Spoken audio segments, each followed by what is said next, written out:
Hey guys, welcome back. It is your favorite Gimp with a Limp, and that's right, I've got absolute victory back in front of you again. Yes, it did take me a while to get back to this. Unfortunately, the spare room in which this table is set up was used as Christmas gift storage. The wife started putting a bunch of boxes in here, and all of a sudden I was boxed out. And it took me a little while to get it back, and now she's wanting to set it up for nursery and a whole bunch of other crap. And I told her I need to finish filming this before that could happen. So finally got some space cleared out for it.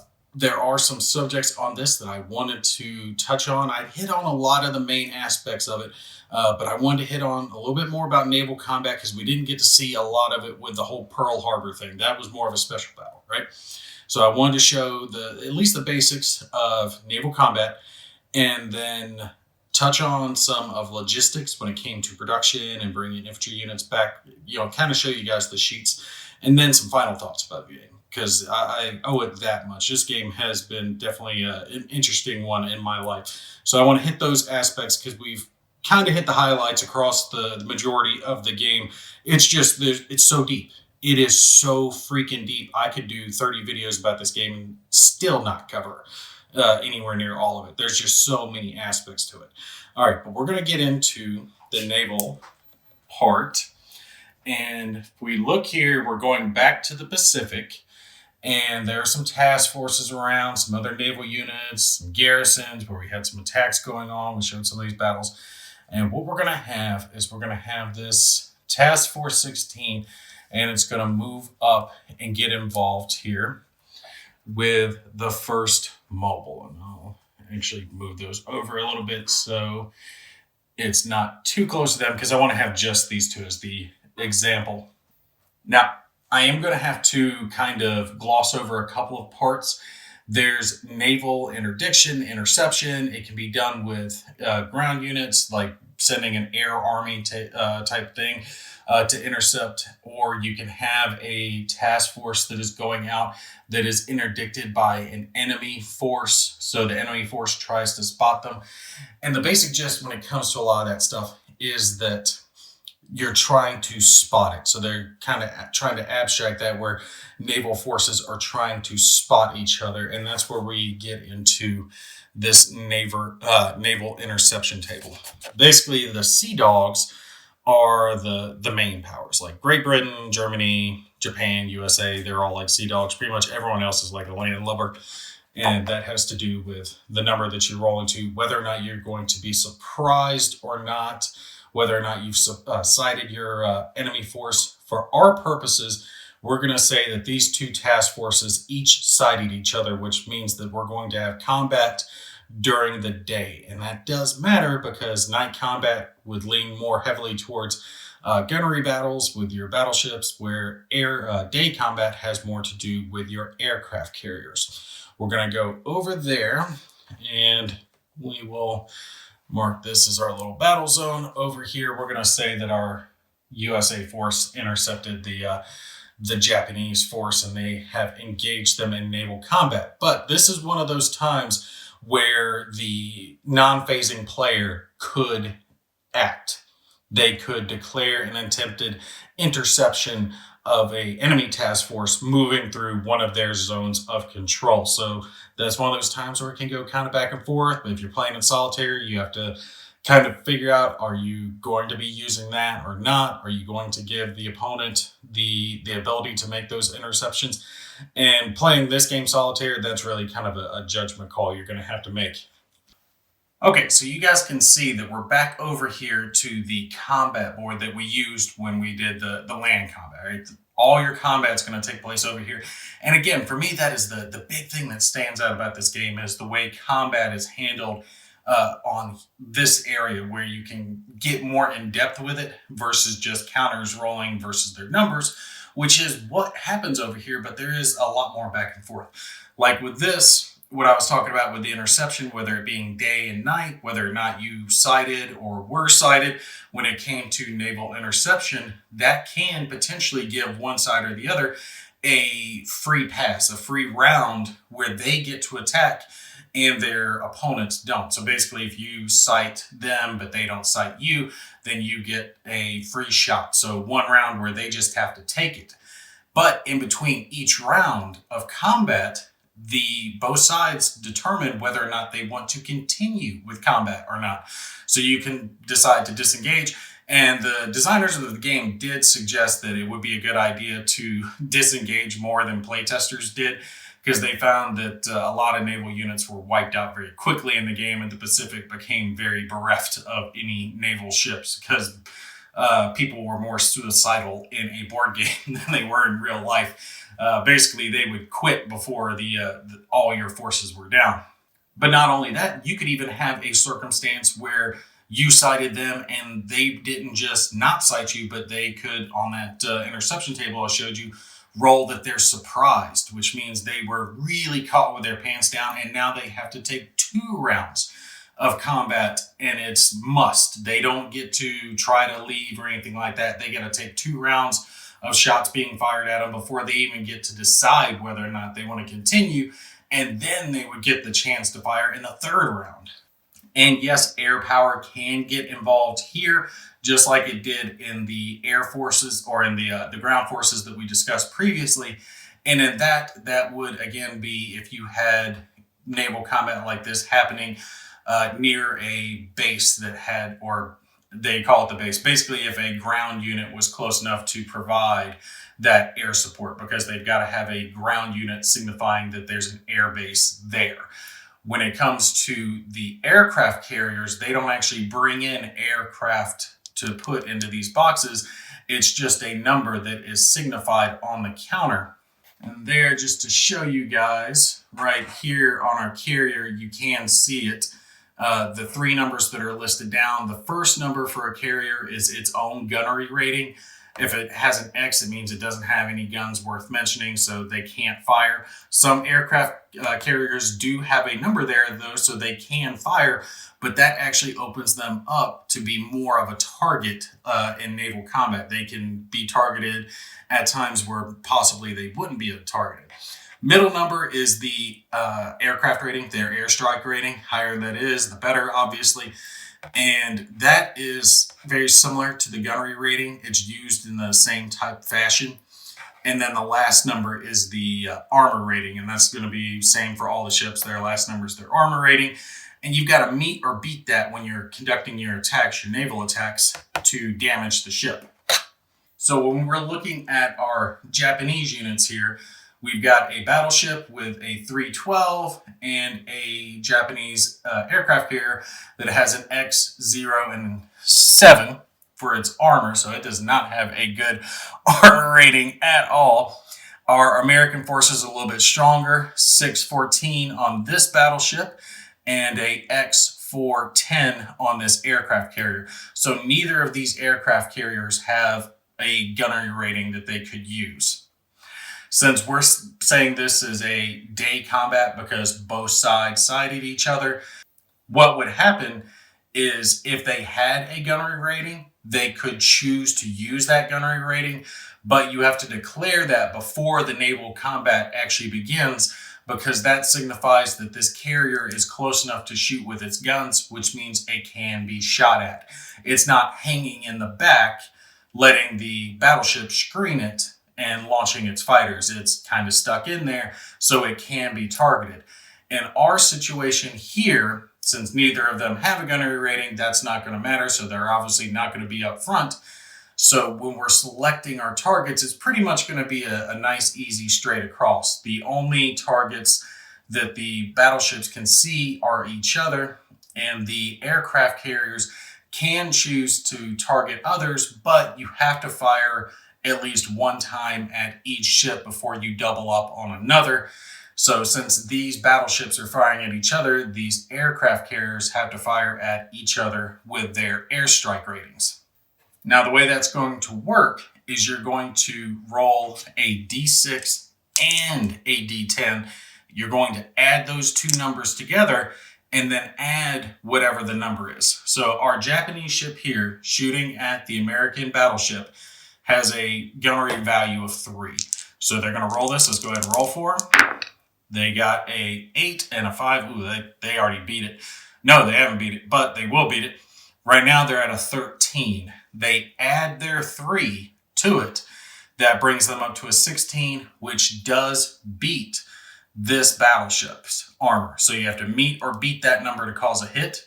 It comes down to its hit box.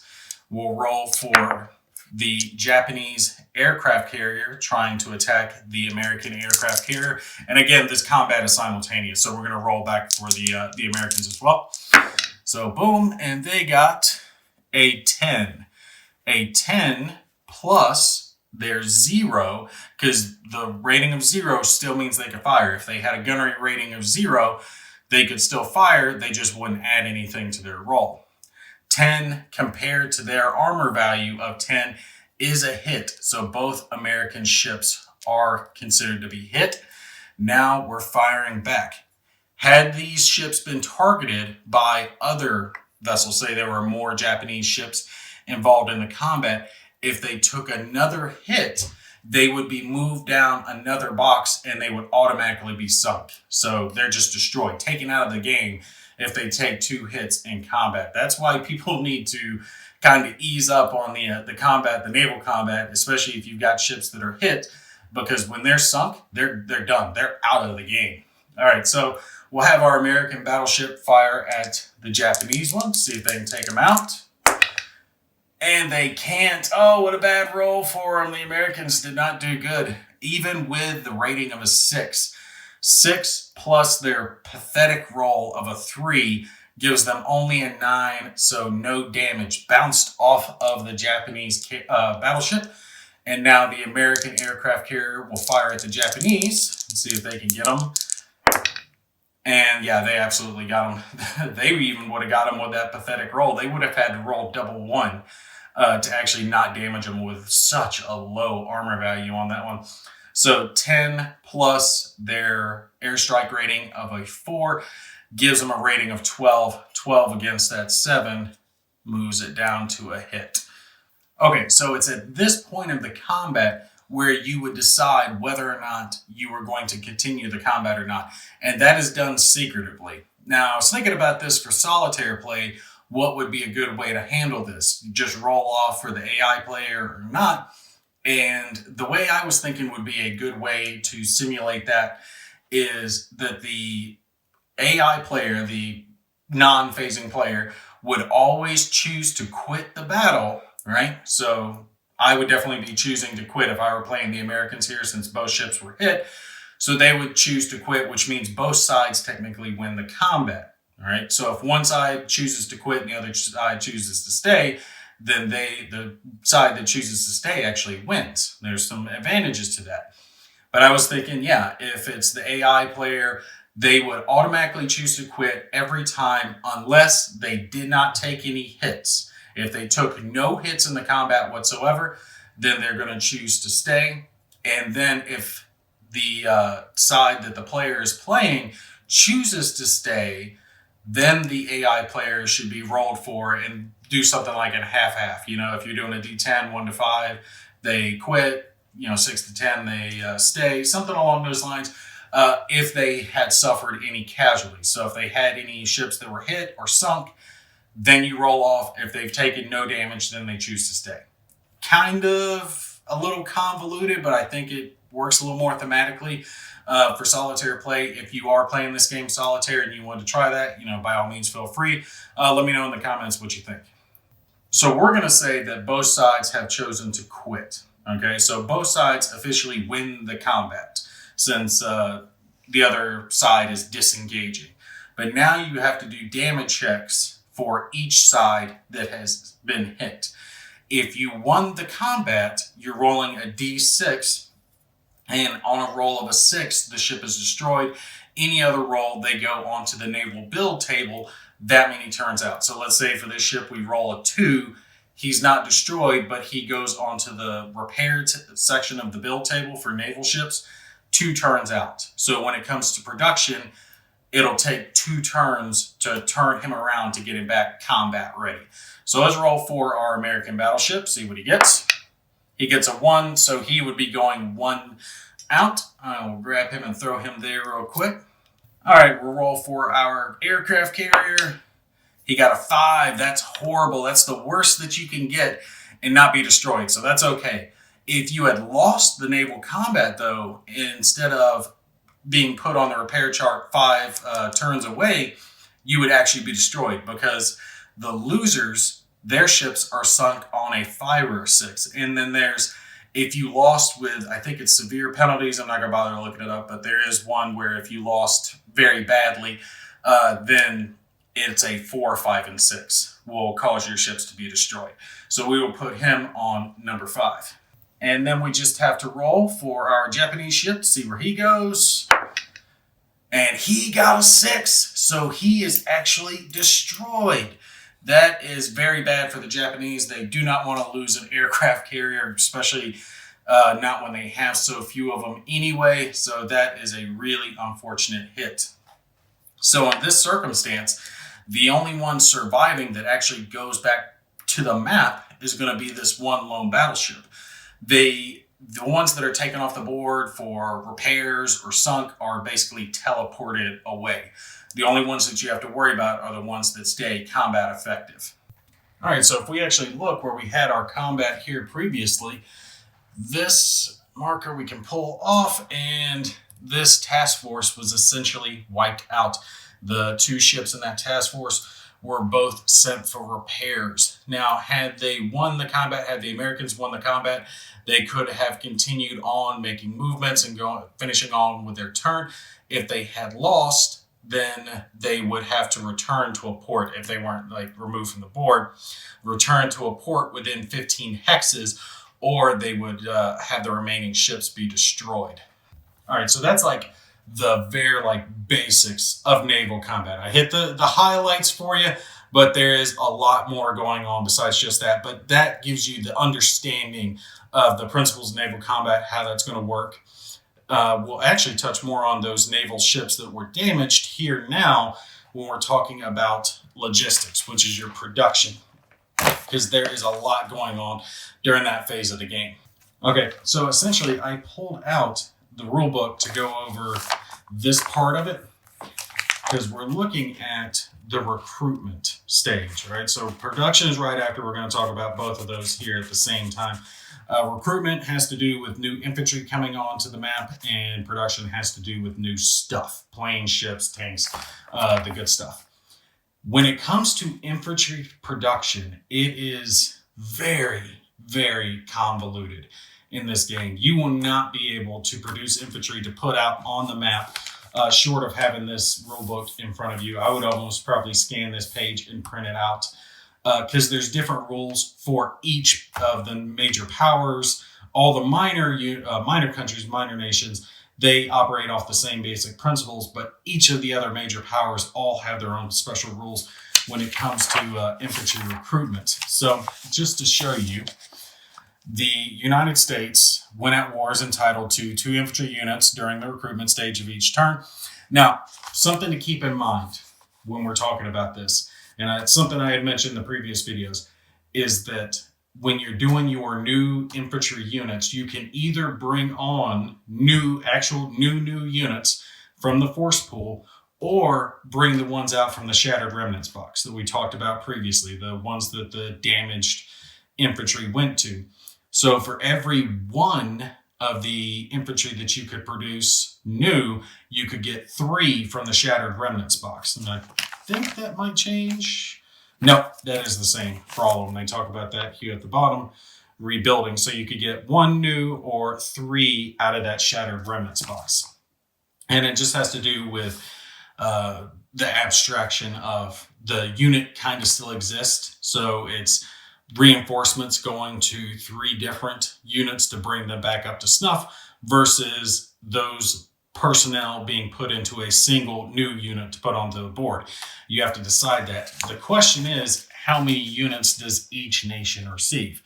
America gets 2. There's an exception if Axis armies are in U.S. territory, and then they get 6. The Soviet Union gets as many infantry units each turn as it controls of its own surrender cities, of which there are 9, one of which is in Siberia. So they can get up to 9 a turn, but if they've lost some of their surrender cities, then they lose an infantry per turn. Great Britain gets just 1 unless there is Axis armies in mainland Great Britain, and then they get 2. Now you guys are starting to see what I'm talking about.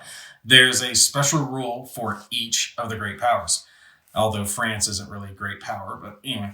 France is entitled to as many new infantry units each turn as it controls of its own surrender cities, -1. So, of course, can't be just like Russia. We got to change it up a little bit. So if France controls all 4 of its surrender cities, France would get 3 infantry units during its recruitment phase.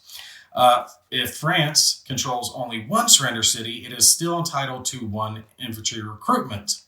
So if it has at least 1 city, it still gets 1. Japan is always entitled to 2, regardless of whether Japan is war with anybody or neutral. Italy can receive up to 3 units per turn, and then 1 for controlling Aedis Alba, and 1 for controlling Rome, and 1 for having at least 1 Italian army counter inside the territory of pre-war USSR during the infantry recruitment step. Okay. Germany is entitled to receive 2 infantry reinforcements per turn unless the total war variant is in Germany, in which case Germany is entitled to 4 infantry reinforcements per turn. So now you guys see what I'm saying when it comes to infantry each turn in this game.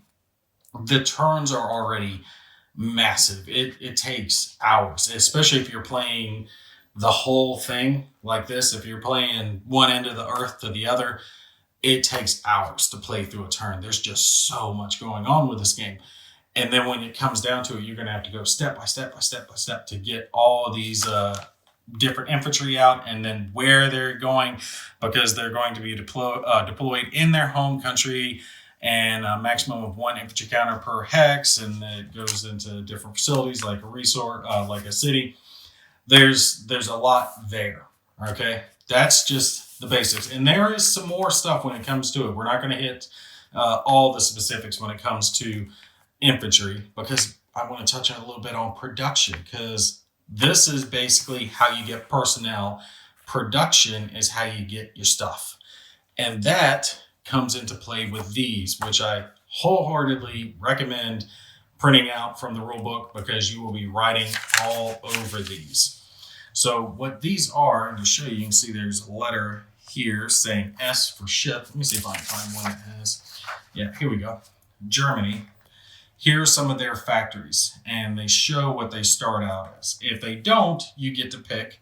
If it's shaded out, that means it doesn't kick in until later, a certain turn. Then those factories come into play, and that's for every different faction. They all have factories that come into play at certain times. But we see here, these, like Berlin, starts off producing planes. There's a factory there, and it has its little P. So there's a ship, a plane, a tank, and another plane. Now, when it comes to tanks and planes, and actually here's a good picture of what it could end up looking like, because there is a special rule variant where you can change the production of your factories. So after you've started and been playing it, you might decide you need more ships or more planes or tanks or whatever it is. You could switch the factory over. There's a few turns where it's down and then it starts producing. That's special rule variant. The standard rules for the game, once it's set, it's set. But yeah, the tanks and the planes operate very similar to how infantry do, with the ability to either make new stuff or repair the broken stuff. So you can get 1 new or 3 from your Shattered Remnants box, just like you can with infantry. I like how that's done. It makes it nice and easy. Of course, ships are not done the same way because there's a lot of stuff going on with that. Also, with your planes, though, it's not just anything from the force pool, because remember, there are events in those big event books, and they bring in new planes, new equipment. So stuff that was developed later on in the war isn't going to appear, in 1939 when you first start the game off. You don't get those until later. So you can't build that stuff until the stuff has actually been put into your force pool to be able to be built. But once it's there, you can build it, repair it, all that other good stuff. All right, so like I was saying, ships are a little bit different. And let me pan over real quick send my light over there and just to show you guys your naval build and damage box. So this stuff over here, right? All these ships that get put there that are damaged, whatever happens to them, the points that you produce with your production for ships, it's going to cause these to be taken off of this board and be put onto your turn record track, and it'll be however far along. So these ships will be 1 turn, 2 turns, 3 turns. So however many points you have of production, it'll be taken off of here. You'll spend those points to gain those ships, but you're still going to have to wait however many turns. So you don't get them instantly. Although when it comes down to it, you're not going to gain them instantly for the ships or not ships, the tanks either.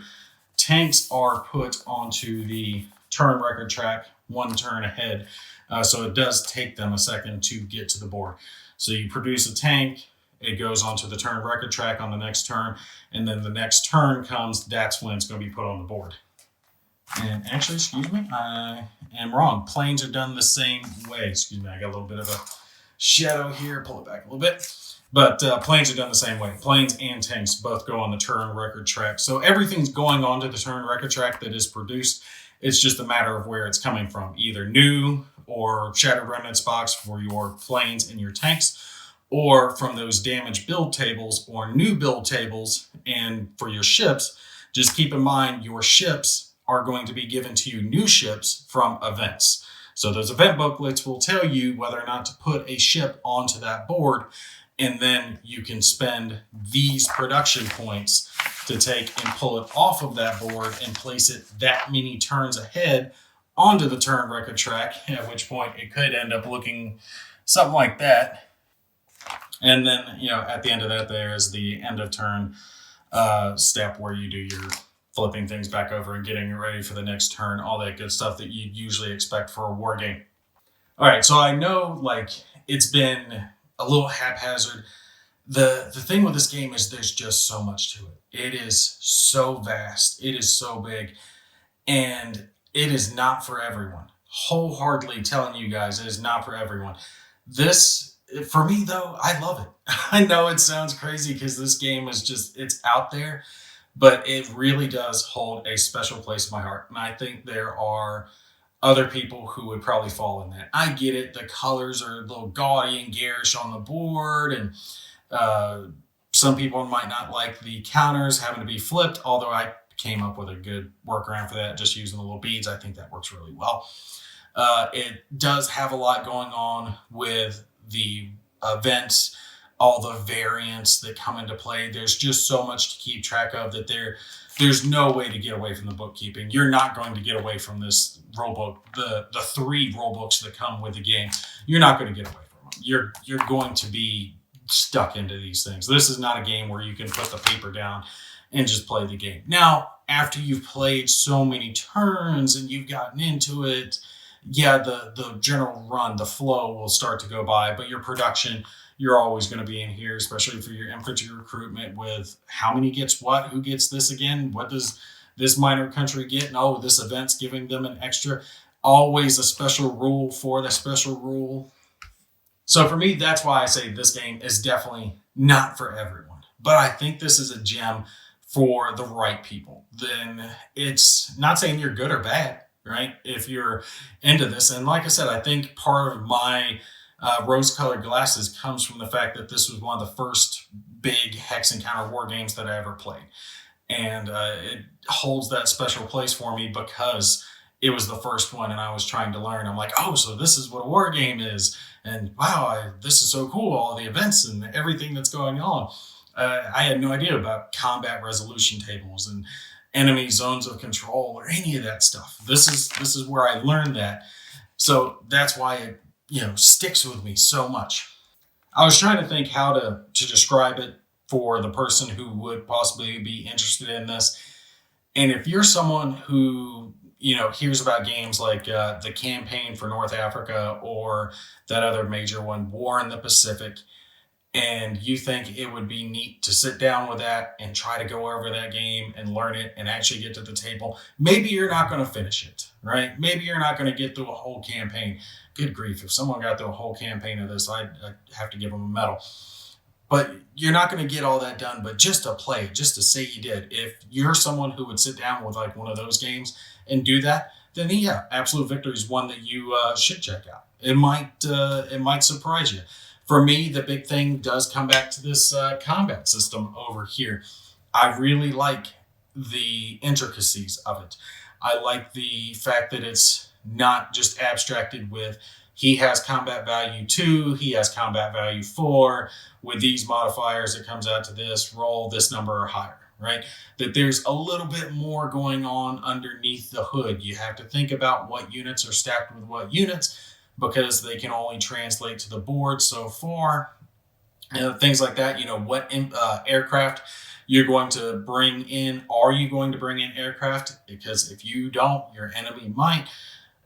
That adds a level of depth, but good God, it's so complex, and it does turn into a huge pain in the ass, especially when you're way over there and you got to come way over here and then go back way over there. And then you're especially like over here where we're having all this combat going on and you're just going back and forth and back and forth and back and forth with all the counters. That's going to drive you nuts. Right? I'm just being honest with you. That's just going to drive you nuts. But this is one that you have to work through. This is that diamond that's covered in coal. It's chipped up. It's embedded in there. You're going to have to dig that sucker out of there, but you're going to have some enjoyment if it's for you. If all this stuff that I'm describing if you're not someone who's going to sit down with, War in the Pacific, Campaign for North Africa, A World at War, what's the other one?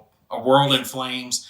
If you wouldn't sit down and go over one of those rule books and try to figure that shit out and actually really understand what you're doing, then stay the hell away from it. It's not for you. And that's fine. It's not going to be for everybody. I get it. Big game like this, 3 damn rule books that you have to read more than once to really get your head behind it.